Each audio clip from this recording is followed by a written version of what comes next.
14 अप्रैल 1891 मध्य प्रदेश के महू गांव की एक सैनिक छावनी। यहाँ रामजी सकपाल और भीमाबाई के घर एक बच्चे ने जन्म लिया। नाम रखा गया भीवा। लेकिन भीवा का बचपन संघर्षों से भरा रहा। सिर्फ 5 साल की उम्र में उनकी मां का साया उनके सर से उठ गया। इसके बाद उनकी बुआ ने उनकी परवरिश की जिम्मेदारी संभाली। 1894 में पिता रामजी सकपाल आर्मी से रिटायर्ड होकर सतारा आ गए। यहाँ भीवा को प्रताप सिंह हाई स्कूल में दाखिला दिला दिया गया। पर स्कूल क्या था, एक मैदान था सामाजिक भेदभाव का। बच्चों से अलग बिठाया जाता, पानी तक नहीं पीने दिया जाता। पर उस बच्चे ने हार नहीं मानी। जातिगत शोषण को सहते हुए 4वीं कक्षा पास कर डाली।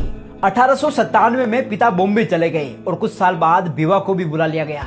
अब दाखिला हुआ एल्फिंस्टीन हाई स्कूल में, एक ऐसा स्कूल जहां दाखिला लेने वाले वो पहले अछूत थे। शिक्षकों की उपेक्षा, सामाजिक तिरस्कार। फिर भी 1907 में भीवा ने मैट्रिक्स पास कर डाली।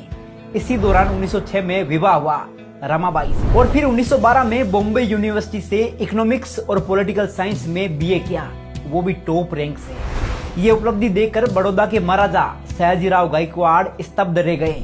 वो इतने प्रभावित हुए कि 1913 में बाबा साहिब को एक शर्त पर न्यूयॉर्क के कोलंबिया यूनिवर्सिटी में एमए और पीएचडी करने भेज दिया गया।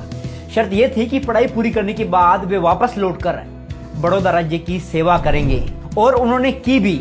वो सिर्फ 3 साल में एमए और पीएचडी की डिग्रियां लेकर भारत लौटे। अब वो सिर्फ भीमराव नहीं थे, डॉक्टर भीमराव अंबेडकर बन चुके थे। महाराजा से किए वादे के अनुसार नौकरी की, पर भेदभाव पीछा नहीं छोड़ रहा था। किराए का घर छोड़ने को मजबूर किया गया, ऑफिस में जाति अपमान सहना पड़ा और अंततः उन्होंने नौकरी छोड़ दी। लेकिन अब उनकी नजर शिक्षा और न्याय की क्रांति पर थी। लंदन गए, जहां उन्होंने लंदन स्कूल ऑफ इकोनॉमिक्स से पीएचडी, डीएससी और बैरिस्टरेट लॉ की डिग्रियां प्राप्त की। फिर भारत लौटकर उतर पड़े जातिवाद के रंग में रंगे भारत को बेरंग करने। बाबा साहिब ने महिलाओं, दलितों, आदिवासियों और पिछड़े वर्गों के अधिकारों के लिए संघर्ष की मशाल जलाई। वो आवाज बन गए आशा और अधिकार की। धीरे धीरे उन्हें हर कोई जानने लगा था। अब वो बाबा साहिब डॉक्टर भीमराव अंबेडकर बन चुके थे, एक नाम जो सामाजिक न्याय का प्रतीक बन चुका था। और फिर वो ऐतिहासिक पल आया जब आजाद भारत को एक मार्गदर्शक की जरूरत थी, एक संविधान की जरूरत थी जो हर धर्म, जाति, वर्ग को बराबरी दे सके। तब सबकी नजरें एक ही व्यक्ति पर टिकी। बाबा साहिब को भारत का संविधान निर्माता नियुक्त किया गया। उन्होंने ये जिम्मेदारी दिल से निभाई।